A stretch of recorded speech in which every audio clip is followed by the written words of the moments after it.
To reduce whole पाठशाला।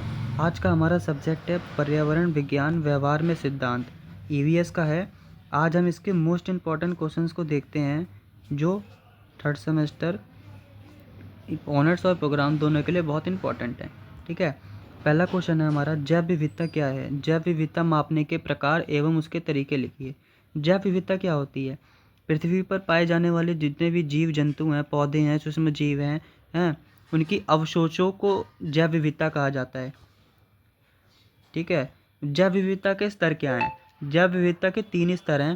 पहला है प्रजातीय विविधता, दूसरा है अनुवांशिक विविधता, तीसरा है पारितंत्रिक विविधता। ठीक है,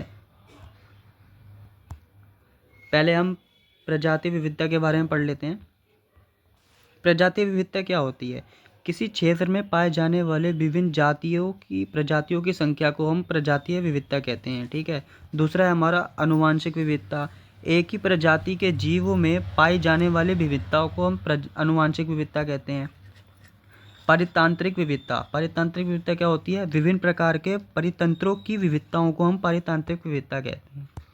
जैव विविधता मापने के प्रकार का है, प्रकार कितने होते हैं? जैव विविधता मापने के प्रकार होते हैं 3। पहला होता है अल्फा विविधता, दूसरा है बीटा विविधता और तीसरा है गामा विविधता। अल्फा विविधता में क्या होता है? स्थानीय स्तर पर देखा जाता है। बीटा में क्या है? क्षेत्रीय के बीच अंतर में देखा जाता है। और गामा में क्या है? बड़े भौगोलिक क्षेत्र की विविधताओं को दर्शाता है ये। ठीक है, जैव विविधता को मापने के प्रत्यक्ष तरीके क्या हैं? जैव विविधता को मापने के प्रत्यक्ष तरीके हैं। पहला है प्रजातीय गणना विधि। प्रजातीय गणना विधि में क्या होता है? किसी क्षेत्र में प्रजातियों की कुल संख्या को गणना की जाती है। ठीक है, आगे हम चलते हैं अपने दूसरे क्वेश्चन पर।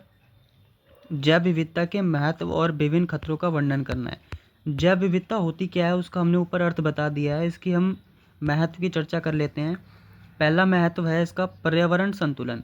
पर्यावरण में संतुलन बनाए रखता है। जैव विविधता प्रकृति के विभिन्न घटकों के बीच संतुलन बनाए रखता है, जिससे पारितंत्रिक स्थिति ठीक रहती है।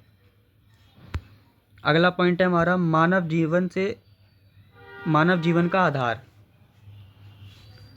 भोजन, औषधि, ईंधन सब कुछ इसी से मिलता है, इसलिए पारिस्थितिक तंत्र में बहुत इंपॉर्टेंट है। इसीलिए जैव विविधता में भी ये महत्व रखता है।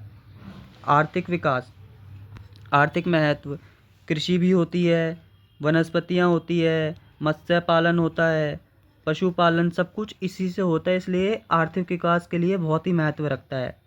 वनों की कटाई, पेड़ों से ही सब कुछ बनता है, पेज वगैरह बनते हैं, तो इसलिए इसमें महत्व रखता है। ठीक है, अगला पॉइंट है हमारा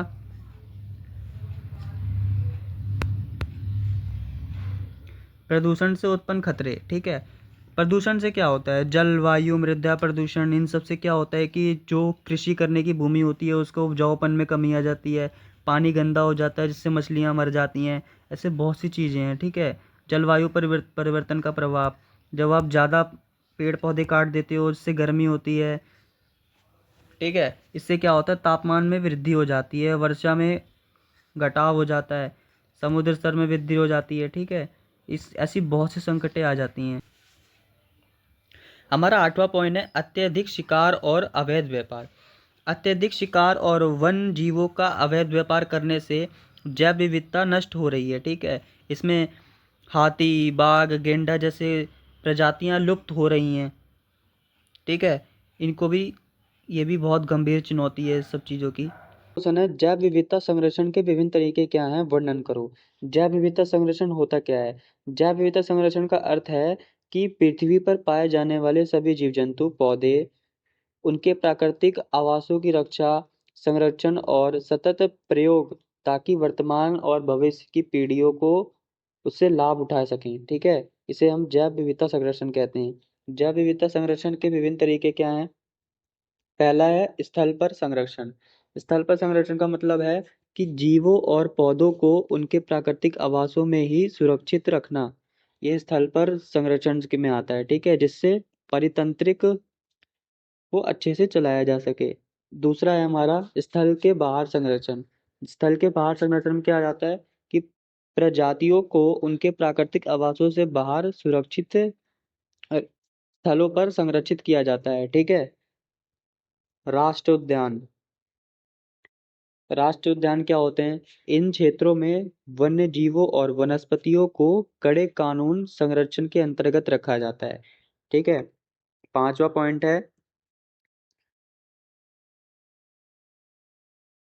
वनों का संरक्षण और वृक्षारोपण।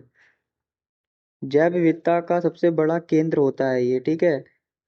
और वनों की रक्षा करना, अत्यधिक कटाई को रोकना, व्यापक वृक्षारोपण जैव विविधता संरक्षण के महत्वपूर्ण उपाय हैं। ठीक है। आप इनमें ये सब देख सकते हैं।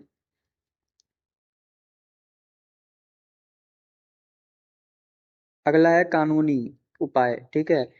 पर्यावरण कानून और नीतियों के माध्यम से जैव विविधता की रक्षा की जा सकती है। ठीक है। जिसमें सरकार द्वारा नीतियां बनाई जाती हैं। सातवां पॉइंट है जन जागरूकता और शिक्षा। लोगों में संरक्षण के प्रति जागरूकता बढ़ाकर जैव विविधता को सुरक्षित किया जा सकता है। ठीक है। अगला पॉइंट है हमारा सततीय विकास। सतत विकास और संसाधनों का विवेकपूर्ण प्रयोग।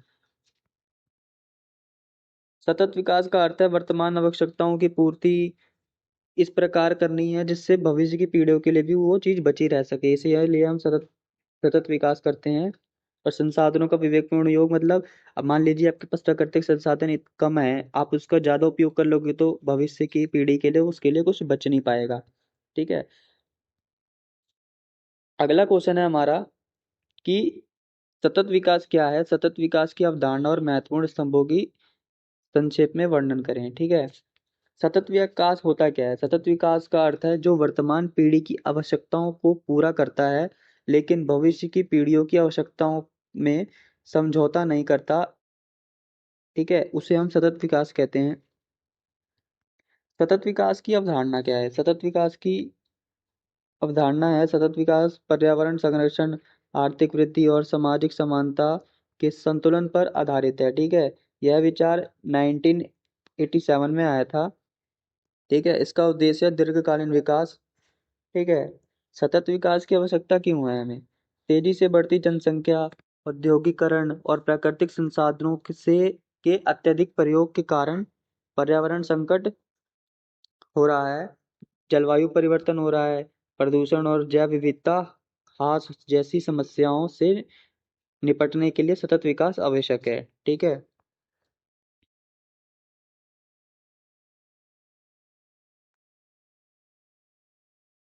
इसके महत्वपूर्ण स्तंभ कौन कौन से हैं? पहला है पर्यावरणीय स्तंभ।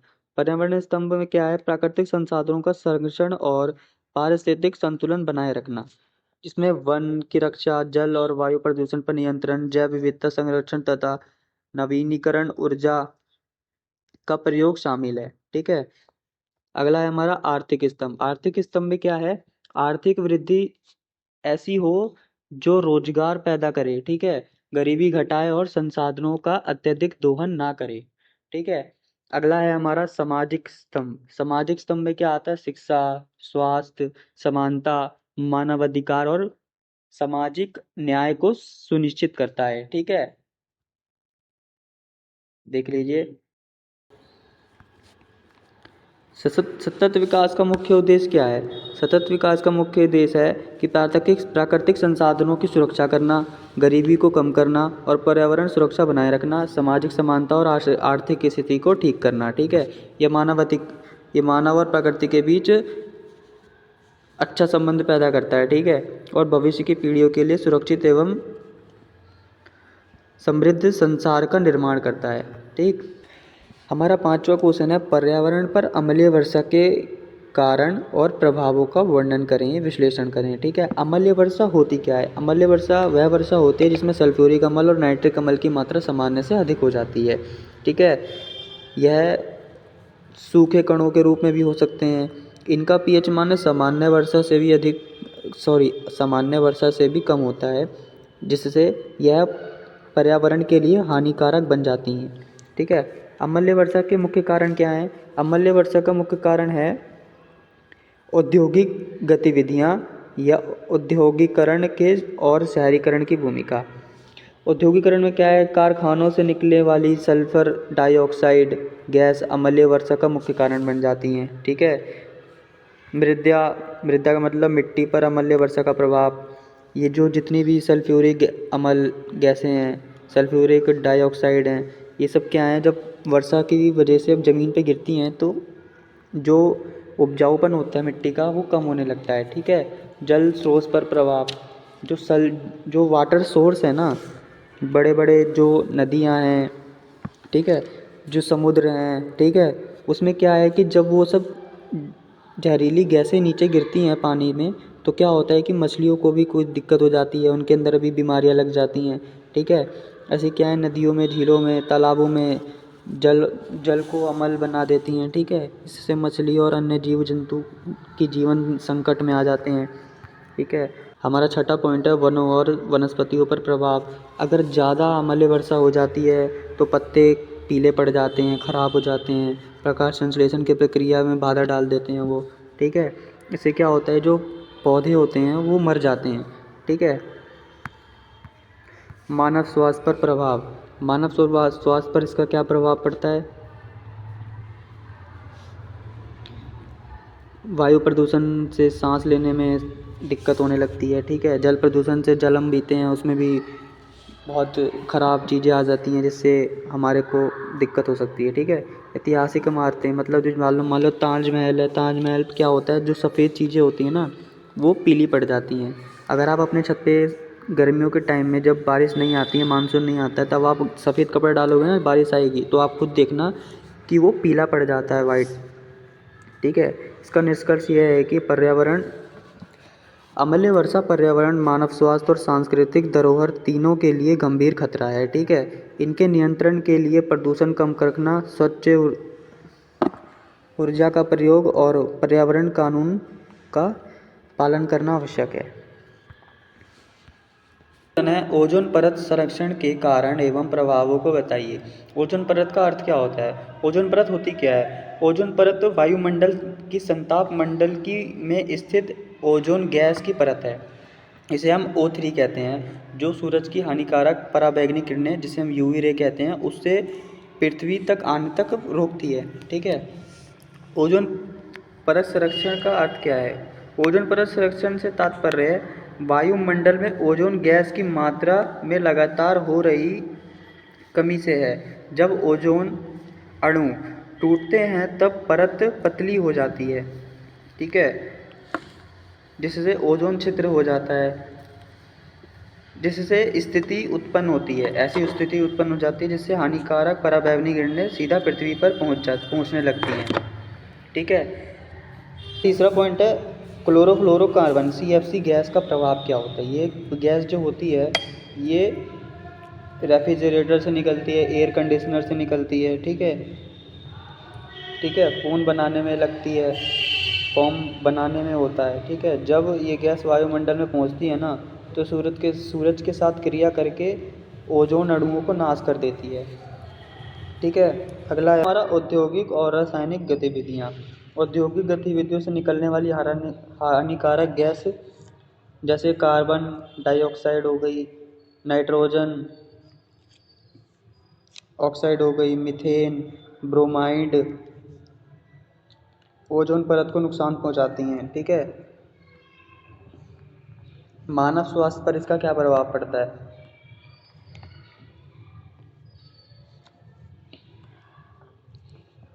त्वचा कैंसर का खतरा होता है। क्या होता है? त्वचा कैंसर, स्किन कैंसर होता है। इससे आँखों में दिक्कत होने लगती है, आँखें लाल हो जाती हैं, UV किरणें सीधा पृथ्वी पर पहुंचती हैं, तो अगर किसी की स्किन पे पड़ जाती है तो उसको स्किन कैंसर हो जाता है। ऐसी बड़ी बड़ी समस्याएं हो जाती हैं। ठीक है। वनस्पति और कृषि पर प्रभाव, फसलों का नुकसान होना। ठीक है। अत्यधिक वनस्पतियां खराब हो जाती हैं, पौधों की वृद्धि प्रभावित हो जाती है इससे। ठीक है। प्रकाश संश्लेषण की प्रक्रिया में बाध्य होती है। ठीक है। जिससे फसलों की उत्पादकता में कमी आ जाती है। जलीय जीव पर प्रभाव। ओजोन परत संरक्षण के समुद्र और जलीय स्रोत में रहने वाले सूक्ष्म जीव, विशेषकर प्रभावित होते हैं। ये जीव जलीय खाद्य श्रृंखला का आधार हैं। इसके नष्ट होने से मछलियाँ और अन्य जलीय जीव की जीवन पर संकट आ सकता है। पर्यावरण संतुलन का प्रभाव। ओजोन परत में छेद होने से संपूर्ण पारिस्थितिक तंत्र असंतुलित हो सकता है, जिससे विविधता को खतरा उत्पन्न हो सकता है। ठीक है, ऐसी प्राकृतिक प्रक्रियाएं प्रभावित हो सकती हैं। निष्कर्ष क्या है? ओजोन परत में छेद मानवीय जीवन, पर्यावरण दोनों के लिए गंभीर खतरा है। CFC पर प्रतिबंध लगाना चाहिए। ठीक है, तकनीकी का उपयोग और अंतर्राष्ट्रीय समझौते जैसे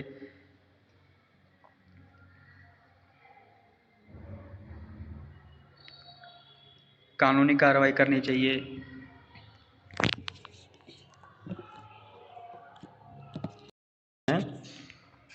पर्यावरण संरक्षण अधिनियम 1986 के लक्ष्य और उद्देश्यों का वर्णन करें। पर्यावरण संरक्षण अधिनियम था क्या, इसका हम परिचय देख लेते हैं। पर्यावरण संरक्षण अधिनियम 1986 भारत सरकार द्वारा भोपाल गैस जो हुआ था घटना, इसके बाद पर्यावरण समग्र सुरक्षा के लिए बनाया गया एक व्यापक कानून था। ठीक है, इस अधिनियम का मुख्य उद्देश्य पर्यावरण को प्रदूषण से बचाना और मानव, वन्य जीव और प्राकृतिक संसाधनों की सुरक्षा सुनिश्चित करना है। दूसरा पॉइंट हमारा पर्यावरण की समग्र सुरक्षा। जल, वायु, भूमि, वन और जैव विविधता की रक्षा करना इसमें मुख्य था। ठीक है, प्रदूषण को रोकना और नियंत्रण करना। ठीक है, औद्योगिक, रासायनिक और अन्य प्रदूषणकारी गतिविधियों पर नियंत्रण स्थापित करना इसका मुख्य उद्देश्य था। मानव स्वास्थ्य और जीवन की रक्षा करना। मानव स्वास्थ्य और जीवन की रक्षा करने में क्या है? प्रदूषण से उत्पन्न रोग और खतरे से मानव जीवन को सुरक्षित रखना इसका मुख्य उद्देश्य था। खतरनाक पदार्थों के नियंत्रण का उद्देश्य। खतरनाक पदार्थों में क्या है? इस अधिनियम के अंतर्गत खतरनाक रासायनिक पदार्थों से उत्पन्न भंडारण और उपयोग किए नियंत्रण के प्रभाव का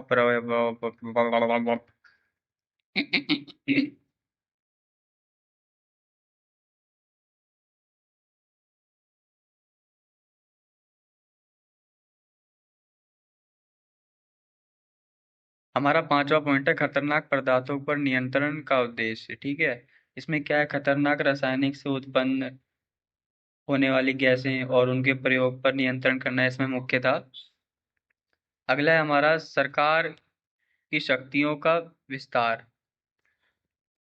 सरकार की शक्तियों में क्या था कि केंद्र सरकार को पर्यावरण संरक्षण के लिए नियम बनाने और लागू करने की शक्ति दी गई। ठीक है, सतत विकास को बढ़ावा देना। सतत विकास को बढ़ावा देने से क्या है कि पर्यावरण संरक्षण अधिनियम का उद्देश्य विकास और पर्यावरण के बीच संतुलन स्थापित करना था। यह अधिनियम संसाधनों के विवेकपूर्ण प्रयोग पर जोर देता है ताकि वर्तमान विकास से भविष्य की पीढ़ी के अधिकार प्रभावित ना हो। ठीक है, आज के समय में जितनी भी चीजें हैं वो भविष्य के लिए भी बचाए जा सकें, इसलिए उनको भी इन सब चीजों का उपयोग करने का अधिकार है। इसलिए सतत विकास का बढ़ावा देना आवश्यक है। जन जागरूकता और उत्तरदायित्व। जन जागरूकता में क्या है? पर्यावरण संरक्षण के प्रति समाज में चेतना विकसित करना। एक उद्देश्य समाज में पर्यावरण के प्रति जागरूकता बढ़ाना भी है। ठीक है, यह लोगों और संसाधनों को पर्यावरण संरक्षण के लिए उत्तरदायित्व बनाता है। ठीक है, इसका निष्कर्ष क्या है?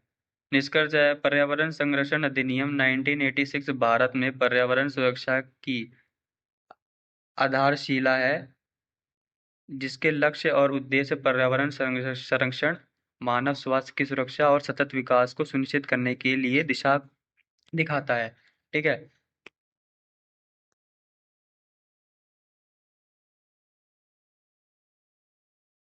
हमारा अगला क्वेश्चन है, भारत में पर्यावरण कानून प्राकृतिक पर्यावरण को कानूनी सुरक्षा प्रदान करने में सफल साबित हुआ।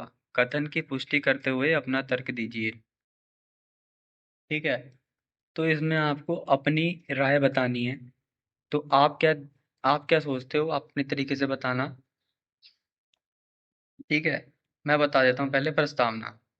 भारत में बढ़ते औद्योगिकरण, शहरीकरण और जनसंख्या बदलाव के कारण पर्यावरण को गंभीर खतरा उत्पन्न हो रहा है। इन चुनौतियों से निपटने के लिए भारत सरकार ने समय समय पर पर्यावरण कानून बनाए हैं। इन कानून का उद्देश्य प्राकृतिक पर्यावरण और को कानूनी सुरक्षा प्रदान करना और विकास एवं पर्यावरण के बीच संतुलन स्थापित करना है। ठीक है,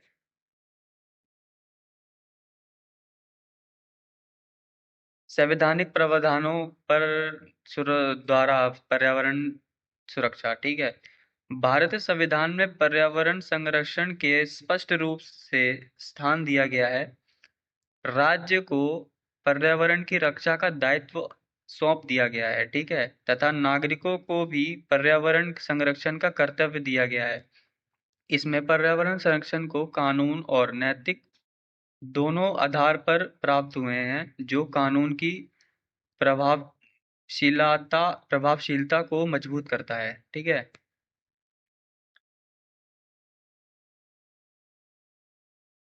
पर्यावरण संरक्षण अधिनियम की भूमिका। भारत में एक विभिन्न पर्यावरण कानून ने जल, वायु, वन और वन्य जीवों को कानूनी सुरक्षा प्रदान की है। इस अधिनियम के माध्यम से प्रदूषण नियंत्रण, खतरनाक पदार्थों का उपयोग में नियंत्रण, ठीक है, जिससे पर्यावरण को नुकसान पहुंचे, उन सब चीजों पर नियंत्रण बनाया गया और उन पे कोई कानून लाया गया है। ठीक है, चौथा पॉइंट है न्यायपालिका की सक्रिय भूमिका। न्यायपालिका में क्या है, सुप्रीम कोर्ट और उच्च न्यायालयों ने जनहित याचिका पीआईएल के माध्यम से पर्यावरण संरक्षण को मजबूती दी। कई मामलों में उद्योग बंद करवाए गए और प्रदूषण पर नियंत्रण लगाया गया। ठीक है, नियंत्रण किया गया। वन्य और वन्य जीवों की संरक्षण में सफलता। पर्यावरण कानून के कारण राष्ट्र उद्यान और भी बहुत से चिड़ियाघर वगैरह हो गए। अवैध शिकार और वनों की कटाई पर कानूनी नियंत्रण स्थापित किया गया, जिससे जो विलुप्त प्रजातियों को संरक्षित जो विलुप्त प्रजातियां हैं, उनको संरक्षित किया गया।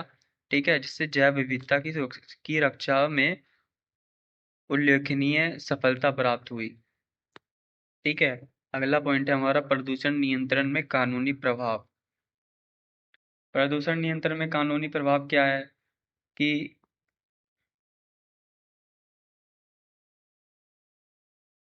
वायु और जल प्रदूषण को नियंत्रित किया गया। ठीक है, औद्योगिक इकाई पर निगरानी बढ़ाई गई। ठीक है, और प्रदूषण फैलाने वालों पर जुर्माना लिया गया। उद्योग बंद करवाए गए जो ज्यादा प्रदूषण कर रहे थे। ठीक है, इन पे कार्रवाई की गई। अंतर्राष्ट्रीय दायित्व की पूर्ति। भारत ने अंतर्राष्ट्रीय पर्यावरण समझौते के अनुरूप अपने घरेलू कानूनों को मजबूत किया, जिससे वायु जलवायु परिवर्तन और ओजोन परत संरक्षण, जैव विविधता सुरक्षा के क्षेत्रों में सकारात्मक कदम उठाया। यह दर्शाता है कि भारतीय पर्यावरण कानून वैश्विक मामलों और वैश्विक मानकों के अनुरूप प्रभावी भूमिका निभा रहा है।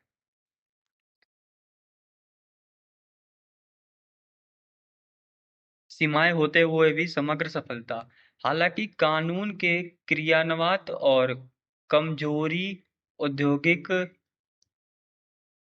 प्रशासनिक लापरवाही और भ्रष्टाचार के कारण अपेक्षाकृत परिणाम हर जगह नहीं मिल पा रहा है। ठीक है,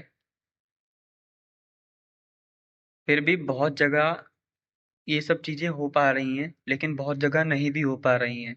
कानूनी ढांचे ने पर्यावरण को स्पष्ट सुरक्षा प्रदान की है। यदि कानून ना होता तो पर्यावरण क्षति कई अधिक गंभीर हो जाती। निष्कर्ष है इसका, उपरोक्त तर्कों के आधार पर कहा जा सकता है कि भारत में पर्यावरण कानून प्राकृतिक पर्यावरण को कानूनी सुरक्षा प्रदान करने में काफी हद तक सफल सिद्ध हुआ है। न्यायपालिका की सक्रियता, संवैधानिक समर्थन और व्यापक अधिनियमों ने पर्यावरण संरक्षण को मजबूती प्रदान की है। ठीक है, अब हमारा 10वां क्वेश्चन है। इसमें क्या है कि इसके अंदर है शॉर्ट क्वेश्चन। ठीक है, आइए हम शॉर्ट क्वेश्चन को देख लेते हैं। पहला, जल अधिनियम 1974। जल अधिनियम 1974 भारत में जल प्रदूषण को रोकने और नियंत्रण करने के लिए बनाया गया था। एक मुख्य कानून है ये। इसका उद्देश्य नदियों, झीलों, तालाबों और भूजलों जैसे जल स्रोतों की गुणवत्ता बनाए रखना है। यह अधिनियम औद्योगिक और घरेलू अपेक्षित से होने वाले जल प्रदूषण पर नियंत्रण करना है। अगला पॉइंट है, जल अधिनियम के लागू करने की पृष्ठभूमि। 1970 के दशक में तेजी से बढ़ते औद्योगिकरण और शहरीकरण के कारण जल प्रदूषण गंभीर समस्या बन गई थी। नदी और जल स्रोत प्रदूषित हो रहे थे, जिससे मानव स्वास्थ्य और पर्यावरण दोनों प्रभावित हो रहे थे। इसीलिए इस जल अधिनियम को लागू किया गया। जल अधिनियम का मुख्य उद्देश्य क्या था? इस जल अधिनियम का मुख्य उद्देश्य यह था कि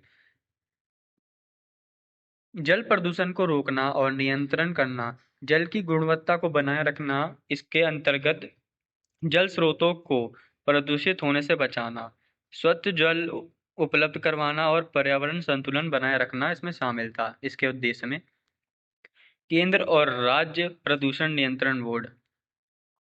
जल अधिनियम के अंतर्गत केंद्र प्रदूषण नियंत्रण बोर्ड CPCB और राज्य प्रदूषण नियंत्रण बोर्ड SPCB की स्थापना की गई। यह बोर्ड जल गुणवत्ता की निगरानी करते हैं, मानक निर्धारित करते हैं और प्रदूषण फैलाने वाली इकाइयों पर नियंत्रण करते हैं। ठीक है, अगला पॉइंट है हमारा उद्योग पर नियंत्रण और अनुमतित प्रणाली कट। अगला पॉइंट है हमारा उद्योग पर नियंत्रण और अनुमतित प्रणाली। अधिनियम के अनुसार कोई भी उद्योग बिना अनुमति के प्रदूषण जल में या नदी के स्रोतों में नहीं छोड़ सकता। उद्योगों की अस्पष्ट कट कट कट। हमारा 5वां पॉइंट है कि उद्योग पर नियंत्रण और अनुमतित प्रणाली।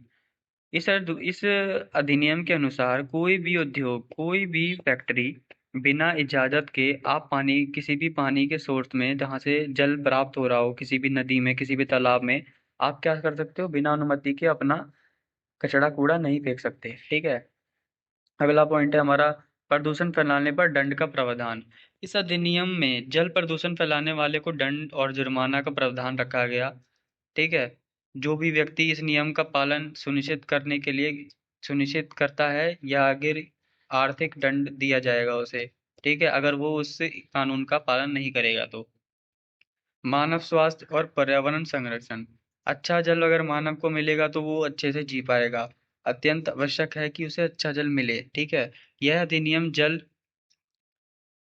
जल को स्वस्थ और अच्छा बनाने के लिए किया गया था। ठीक है, जल जीवन की रक्षा करता है, स्वच्छ जल पर्यावरण संतुलन बनाए रखता है और जैव विविधता को गंभीर संरक्षण प्रदान करता है। ठीक है, जल अधिनियम 1974 का महत्व क्या है? इसका महत्व है भारत में पर्यावरण कानून की आधारशिला बनाए रखना। ठीक है, इसमें जल संरक्षण को कानूनी मजबूती दी जाती है, प्रदूषण नियंत्रण किया जाता है। ठीक है, ये सब इसमें शामिल है। यह अधिनियम सतत विकास और पर्यावरण सुरक्षा में महत्वपूर्ण भूमिका निभाता है। निष्कर्ष, जल अधिनियम ने भारत में जल प्रदूषण को नियंत्रण करने के लिए एक कानून ढांचा प्रदान किया है, जिसके प्रभावी सक्रियता से जल संसाधनों की रक्षा और मानव स्वास्थ्य की सुरक्षा सुनिश्चित की जाती है। अगला क्वेश्चन है हमारा चिपको आंदोलन। चिपको आंदोलन क्या है? चिपको आंदोलन भारत का एक महत्वपूर्ण पर्यावरण जन आंदोलन था जिसकी शुरुआत वनों की कटाई को रोकने के लिए की गई थी। इस आंदोलन में ग्रामीण लोग ने पेड़ों को काटने से बचाने के लिए उस पर चिपक कर विरोध किया। ठीक है, यह चिपको आंदोलन प्राकृतिक संरक्षण और मानवीय प्राकृतिक संबंधों की रक्षा की प्रतीक बन गया। ठीक है, इसमें क्या था कि लोग पेड़ काट रहे थे, फैक्ट्रियां बन रही थी, तो क्या हुआ, ग्रामीण स्तर के लोगों ने क्या किया कि पेड़ों से चिपक करके पेड़ों की सुरक्षा की कि पहले तुम हमें काट दो फिर पेड़ काटना। ठीक है, यह आंदोलन बहुत ही व्यापक था उस समय। चिपको आंदोलन की पृष्ठभूमि 1970 के दशक में पहाड़ी क्षेत्र में ठेकेदारों द्वारा बड़े पैमाने पर वनों की कटाई की जा रही थी। ठीक है, इससे स्थानीय लोगों की आजीविका, जल स्रोत, पर्यावरण प्रभावित हो रहा था। इसके विरोध में यह आंदोलन शुरू किया गया। ठीक है, चिपको आंदोलन की मुख्य उद्देश्य क्या था? चिपको आंदोलन का मुख्य उद्देश्य ये था कि वनों की रक्षा करना, पर्यावरण संरक्षण और स्थानीय समुदाय के अधिकारों की सुरक्षा करना। यह आंदोलन यह संदेश देता था कि प्राकृतिक संसाधनों पर पहला अधिकार स्थानीय लोगों का होना चाहिए, ना कि केवल सरकार या निजी कंपनियों का। ठीक है, आंदोलन में महिलाओं की भूमिका। चिपको आंदोलन में महिलाओं की भूमिका अत्यंत महत्वपूर्ण रही है क्योंकि ग्रामीण महिलाएं ने सबसे पहले पेड़ों को काटने से रोकने के लिए आगे बढ़कर नेतृत्व किया। उन्होंने यह सिद्ध किया कि पर्यावरण संरक्षण केवल सरकार की जिम्मेदारी नहीं है, बल्कि समाज, विशेषकर महिलाओं की सक्रिय भूमिका रही है इसमें। ठीक है, चिपको आंदोलन का महत्व। चिपको आंदोलन ने भारत ही नहीं बल्कि पूरे विश्व में पर्यावरण चेतना की दृष्टि पैदा की। ठीक है, इसके परिणाम स्वरूप सरकार को वनों की कटाई पर रोक लगाना की नीति बनानी पड़ी। यह आंदोलन आज भी सतत विकास और पर्यावरण संरक्षण का प्रोत्साहित स्रोत है, प्रेरणा स्रोत है। क्योटो प्रोटोकॉल अगला है हमारा, क्योटो प्रोटोकॉल। क्योटो प्रोटोकॉल क्या है?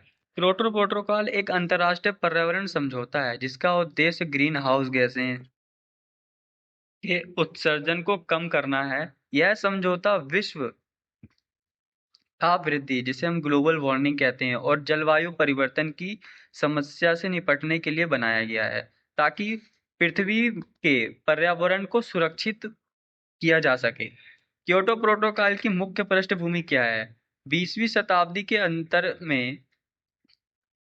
अंत में औद्योगिकरण के कारण कार्बन उत्सर्जन तेजी से बढ़ रहा था, जिससे ग्लोबल वार्मिंग और जलवायु परिवर्तन की समस्याएं गंभीर हो रही थी। इस पृष्ठभूमि में अंतर्राष्ट्रीय स्तर पर क्योटो प्रोटोकॉल को अपनाया गया। तीसरा पॉइंट है हमारा, क्योटो प्रोटोकॉल के उद्देश्य क्या है? इस क्योटो प्रोटोकॉल का मुख्य उद्देश्य विकसित देशों द्वारा उत्सर्जित ग्रीन हाउस गैसें के उत्सर्जन को सीमित करना था। इसका लक्ष्य पर्यावरण संतुलन बनाए रखना और भविष्य की पीढ़ियों को जलवायु परिवर्तन से खतरे से बचाना। देखो, ये जो ग्रीन हाउस गैसें हैं, इससे क्या होगा, मुख्यतः अगर कार्बन डाइऑक्साइड की मात्रा बढ़ जाएगी तो क्या होगा, तापमान में वृद्धि हो जाएगी। तापमान में वृद्धि हो जाएगी तो क्या होगा, गर्मी ज्यादा होगी। इससे क्या होगा, ग्लोबल वार्मिंग आ जाएगी। ग्लोबल वार्मिंग में क्या होगा, समुद्र में जो पानी का स्तर है वो और बढ़ जाएगा। अगर पानी का स्तर बढ़ जाएगा तो सुनामी आ जाएगी। ये सब चीजें होती हैं कि इससे मानव जीवन को बहुत ज्यादा खतरा है, इसलिए ये सब चीजें बनाई गई, जैसे क्योटो प्रोटोकॉल हो गया। ठीक है, विकसित और विकासशील देशों की भूमिका। क्योटो प्रोटोकॉल में विकसित देशों पर उत्सर्जित घटाने की बाध्यता डील करी। घट विकासशील देश और विकसित देशों की भूमिका। क्योटो प्रोटोकॉल में विकसित देशों पर उत्सर्जन घटाने को बोला गया क्योंकि ऐतिहासिक रूप से प्रदूषण के लिए वह अधिक जिम्मेदार रहे हैं। वह की जहाँ तक की बात है विकासशील देशों की, वो अभी विकास कर रहे हैं, क्योंकि देशों को कुछ कुछ छूट दी गई हैं ताकि उनका आर्थिक विकास बना रहे, ठीक है। इसीलिए जो विकसित देश है उनको बोला है कि कम कम लोग कम प्रदूषण फैलाओ, कम उत्सर्जित करो, ठीक है। जो विकासशील देश हैं अभी वो तो विकास करेंगे ही, इसलिए तो उनको भी थोड़ा सा कहा गया है कि तुम भी थोड़ा कम कम करो, ठीक है। अगला पॉइंट हमारा क्योटो प्रोटोकॉल का महत्व। क्योटो प्रोटोकॉल जलवायु परिवर्तन से निपटने की दिशा में पहला ठोस अंतर्राष्ट्रीय प्रयास था, ठीक है। इसने वैश्विक पर्यावरण नीति को नई दिशा दी और देशों को सामूहिक जिम्मेदारी का बोध करवाया। यह समझौता आगे की पर्यावरणीय समझौते की नींव बनी, ठीक है। यही थे हमारे सारे क्वेश्चन। आई होप कि आपको सारे क्वेश्चन समझ में आए होंगे। अगर आपको और कोई भी डाउट होता है तो आप मेरे को कमेंट कर सकते हो। अगर आपको ये वीडियो अच्छी लगी तो आप इस पर लाइक कीजिए, ठीक है, और कमेंट करिए, ठीक है, और सब्सक्राइब भी कर दीजिएगा। आपको भी ऐसी डी सोल की ऑफ इंफॉर्मेशन मिलती रहेगी इसी प्लेटफॉर्म पर, इसलिए सब्सक्राइब कर लीजिएगा। Okay bye.